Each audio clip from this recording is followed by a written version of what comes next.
வணக்கம் நண்பா. நாம இன்னைக்கு இந்த வீடியோல பார்க்க போறது ராயர் பரம்பரை. இந்த படத்தோட மூவி ரிவ்யூ தான் பார்க்க போறோம். இந்த படத்தோட ஒன்லைன் எடுத்துட்டீங்கன்னா நம்ம ஆனந்தராஜா ஊர்லயே வந்துட்டு ஒரு பெரிய ஆளு.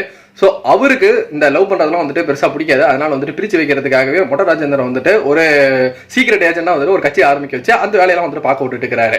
இந்த சமயத்துல தான் உங்களுக்கு ஜோசியத்தை ரொம்ப நம்பிக்கை இருக்கு.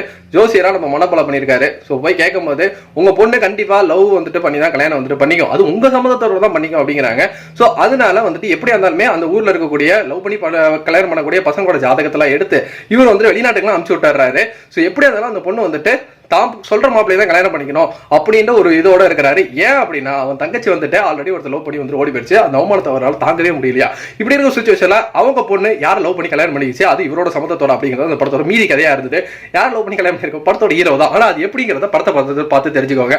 இந்த படத்துல மொட்டராஜேந்திரனோட காமெடி, மனோபலாவோட காமெடி அங்கங்க ஒரு 2-3 இடத்துல நல்லாவே வந்துட்டு ஒர்க் அவுட் ஆயிருந்தது.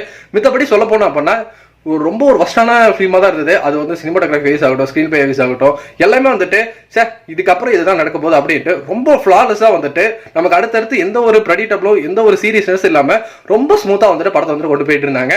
ஏன்னா ஆனந்தராஜா இந்த படத்துல ஒரு காமெடி வில்லனா வந்துட்டு நமக்கு பார்க்கும் போது தெரிஞ்சதுனால பெருசா வந்துட்டு ஒரு வில்லனோட அந்த ஒரு கதாபாத்திரம் அந்த ஒரு நமக்கு செட் ஆகுறதுனால எவ்வளவு ஹீரோ யாரா இருந்தாலும் அடிச்சு பறக்க விட போறாரு, என்னதான் நடந்தாலும் கிளைமேக்ஸ்ல தான் நடக்க போகுது அப்படின்ட்டு முன்னாடியே நமக்கு தெரிஞ்சு பார்த்துட்டு இருக்கிறோம். அது கிளைமேக்ஸ்ல ஒரு ட்விஸ்ட் வரும். அந்த ட்விஸ்ட்ல வந்துட்டு முன்னாடி மொட்டராஜேந்திரன் பண்ணும் போதே இதுதான் நடந்திருக்கும் அப்படின்ட்டு நமக்கே வந்துட்டு முன்னாடியே யூகிக்க முடிஞ்சதுனாலையும் பெருசா அந்த இடமும் வந்துட்டு எனக்கு ஒர்க் அவுட் ஆகாம போயிருச்சு. பாடல்கள் இந்த படத்துல வந்துட்டு ஓடிட்டு இருக்க இடத்துல ஸ்பீட் பிரேக்கர் மாதிரி தான் இருந்தது. எனக்கு எதுவே சுத்தமா இந்த படத்துல வந்து ஒர்க் அவுட் ஆகல.